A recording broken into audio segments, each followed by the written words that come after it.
Let's break them down first, right? So liquid staking is pretty much the practice of staking ETH to a protocol like Lido in exchange for a liquid receipt token, which is staked ETH as an example, that accrues staking rewards automatically while remaining tradable and usable as collateral elsewhere, right? So the yield comes from Ethereum's protocol level staking rewards, a function of network issuance and validator participation, not a third party's lending spread or trading activity. So current yield sits at approximately about 3.5% annually. This is the foundation layer yield strategy, the lowest risk, lowest yield, and the most battle tested. Restaking kind of takes your already staked Ethereum and deposits into EigenLayer, where it secures additional protocols called actively validated services in exchange for additional yield on top of the base staking reward. So you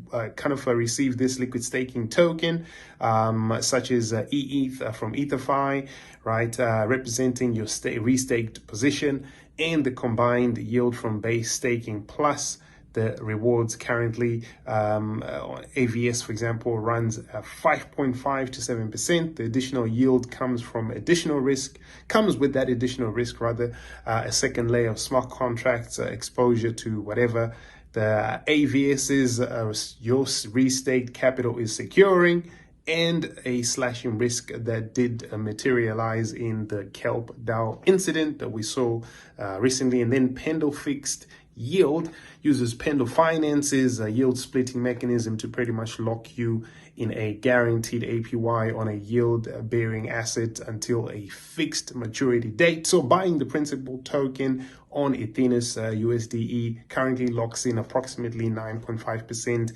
fixed yield, and the mechanism works by separating a yield-bearing token into a principal component, which you buy at a discount, redeemable at face value maturity, right? And a yield component sold to someone else who wants leveraged yield exposure. So the fixed nature is the key feature here, and you know what your exact return is at entry, regardless of what happens to the underlying yield rate afterwards. So the risk is multi-layered.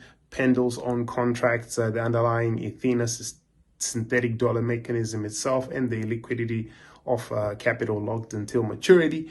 And then, the DeFi liquidity provisioning means that you're depositing two assets into an automated maker pool, for example, ETH or USDC into Uniswap V3 to earn a share of trading fees generated by swaps through that pool.